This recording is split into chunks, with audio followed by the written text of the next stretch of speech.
ओम गुरुर्ब्रह्मा गुरुर्विष्णु गुरुर्देव महेश्वरः गुरुर्साक्षात् परं ब्रह्म तस्मै श्री गुरुवे नमः। आज की कथा में दशरथ जी ने वशिष्ठ मुनि के चरण स्पर्श किए। वशिष्ठ मुनि ने कहा कि दशरथ, यह प्रसाद लो और तीनों रानियों में योग्यता अनुसार बांट दो। यह प्रसाद आपके यहाँ 4 पुत्र को जन्म देगा। अवधेश को आनंद हुआ और प्रसाद को स्वीकार करके अवधेश अंतःपुर में गए। अवधेश ने प्रसाद की बंटवारा विचित्र ढंग से किया। तुलसीदास जी लिखते हैं, प्रसाद का आधा हिस्सा कौशल्या को देना है, अर्ध भाग कौशल्या दीना, अपनी प्रसाद आधे कर लीना। आधा हिस्सा कौशल्या, उसका योग सम्मान हुआ क्योंकि वह सबसे बड़ी है। कौशल्या प्रभु स्मरण करते करते प्रसाद लेती है। बाकी प्रसाद के 2 भाग किए, पूनी चारू आधी कर ली, ऐसे करके है। और उनमें से 1 भाग केकई को दिया। केकई ने ले लिया, फिर बाकी को 2 भाग किए और 1 भाग केकई और दूसरा भाग कौशल्या के हाथ में रख दिया और कहा कि यह सुमित्रा को दे दो। यह विचित्र लगता है। बाकी भाग सुमित्रा जी को देने के बदले 2 भाग क्यों करके दिए गए? आधा भाग कौशल्या को दिया, ध्यान से सुनेंगे। आधा भाग कौशल्या को दिया, यह ठीक है, परंतु बाकी के 2 भाग अवधेश करते हैं। जो प्रसाद बचता है उसको 2 भाग करते हैं। तो उनके मन में संघर्ष होता है। ये केकई और सुमित्रा जी को दर्जा समान प्राप्त है। मैं पहले केकई को दूं तो सुमित्रा नाराज हो जाएगी, और सुमित्रा को पहले दूं तो केकई नाराज हो जाएगी। अब वह हर एक बात पर नाराज हो जाती है। इस महत्वपूर्ण प्रसंग पर नाराज होना ठीक नहीं, इसलिए केकई को पहले दूंगा। केकई सुमित्रा हाथ धर, चौपाई में भी है। केकई को पहले दूंगा तो सुमित्रा नाराज नहीं होगी, पर उसके साथ अन्याय करते हुए मेरा मन दुखी होगा। तो सुमित्रा जी बोलती नहीं है, इसलिए दशरथ जी को दुख हो रहा है। ये दोनों हाथों प्रसाद दें तो भी ठीक नहीं है, क्योंकि बाएं हाथ से प्रसाद देना शास्त्र के विरुद्ध है। बाएं हाथ से दे नहीं सकते। रघुवंश में धर्म की एक मर्यादा पाली जाती है, बाएं हाथ से प्रसाद नहीं दिया जाता। तो 2 बार प्रसाद लिया भी नहीं जाता, ये भी है। प्रसाद एक ही बार लेना चाहिए। कई भावुक लोग 2 बार प्रसाद ले लेते हैं। आप देखते हैं 2 बार प्रसाद नहीं लिया जाता है।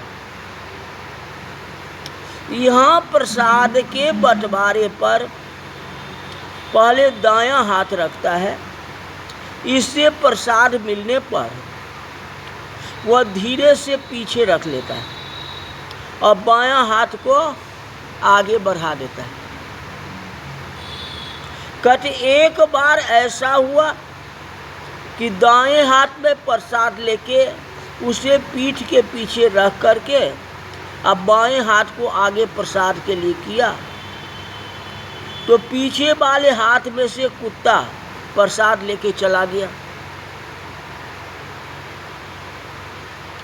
उधर प्रसाद खत्म हो गया था। इस तरह 2 बार प्रसाद लेने वाले लोग नाश को प्राप्त होते हैं, इस लोक में भी और परलोक में। एक बार जितना मिल गया वो प्रसाद लो, दोबारा नहीं लेना चाहिए। इस प्रकार दशरथ जी ने संघर्ष का अनुभव करते हुए पहले चौथाई हिस्सा कैकेयी को दिया। आधा तो पहले दे दिए कौशल्या को, चौथाई हिस्सा जो है कैकेयी को दिया। अब फिर बचे भाग के 2 टुकड़े किए, पुनी आधे कर लीन, ऐसे करके 2 टुकड़े किए और दोनों रानियों के हाथ में रख करके कहा कि आप दोनों रानी सुमित्रा को सम्मान करो। कौशल्या को और कैकेयी को कहे जी ये प्रसाद लो और तुम दोनों मिल करके सुमित्रा को सम्मान करो। दीन सुमित्रा अब मन प्रसन्न कर, सुमित्रा प्रसन्न हो जाए, इसलिए आप इनको प्रसाद दो, सम्मान करो। इस प्रकार दशरथ जी ने युक्ति पूर्वक उन दोनों रानियों से भी ज्यादा सम्मान सुमित्रा जी को किए हैं। चक्रवर्ती सम्राट जिसका सम्मान करे वह सम्मानीय बन जाता है, परंतु वह सम्मानीय जिसका सम्मान करे वह अति सम्मानीय बन जाता है। दशरथ जी ने कौशल्या और कैकेयी को सम्मान किया और उनसे सम्मानित दोनों को किया। इस प्रकार सुमित्रा जी अति सम्मानित बनी है। दोनों रानियों ने उनके हाथ पर जग का भाग रखा, प्रसाद रखा। सुमित्रा के हाथों में 2 टुकड़े दिए। उनकी आंखों में आंसू आ गए।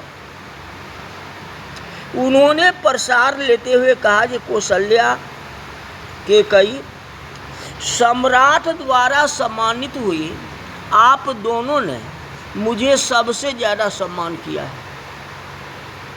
ईश्वर करे मेरे 2 पुत्र हों। आप दोनों ने सम्मान किया तो भगवान करे मेरे को 2 पुत्र होंगे, तो उनमें से एक पुत्र कौशल्या माँ को और दूसरे को कैकेयी माँ को सेवा में समर्पित कर दूंगा। ऐसा मन में संकल्प करती। बाद में उन्हें दोनों प्रसाद से 2 पुत्रों की प्राप्ति लक्ष्मण और शत्रुघ्न के रूप में हुई। संकल्प के अनुसार सुमित्रा जी लक्ष्मण को कौशल्यानंदन श्री राम की सेवा में रखती है और शत्रुघ्न को भरत की सेवा में रख देती है। इस प्रकार विचित्र ढंग से प्रसाद का बंटवारा हुआ है। थोड़े दिन में तीनों रानियां सौगर्भ हुआ। यही विधि गर्भ सहित सब नारी। कौशल्या जी के कोख में परमात्मा का ब्रह्म तेज आया। तुलसी जी समन्वय में मानते हैं कि हमारे यहाँ कहने में आता है कि भगवान उत्पन्न नहीं होते हैं। परंतु तुलसीदास जी कहते हैं कि मेरा प्रभु जन्म भी लेते हैं, मेरा प्रभु जन्म भी लेते हैं, क्योंकि वह सर्वशक्तिमान है, वे कुछ भी कर सकते हैं। भगवान प्रकट हुए तो यह लिखा, जो भय प्रकट कृपाला, दीन दयाला कौशल्या हितकारी, प्रकट भी हुए हैं और राम के रूप में। अयोध्या कांड में लिखा, जन्मे एक संग सब भाई,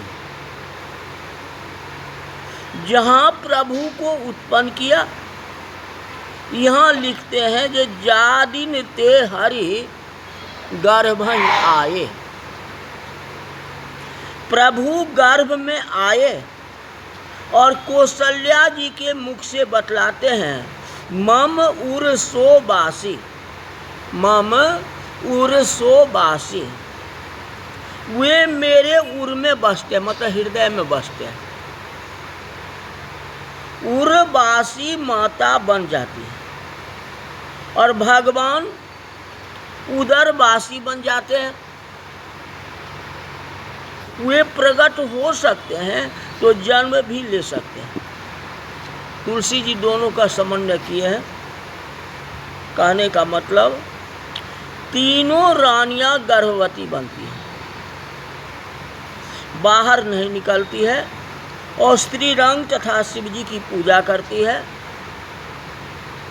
बालकों में दिव्य संस्कार आए, उसके लिए रघुवंश की महान रानियां सदाचार में जीवन बिताती हैं। सुख जुत कछुक काल चली गए, अब जेहि प्रभु प्रगट सो अवसर भयउ। भगवान कल प्रकट होंगे। कल की कथा में आज की कथा यही तक रही। बोल जा रामचंद्र भगवान की जय।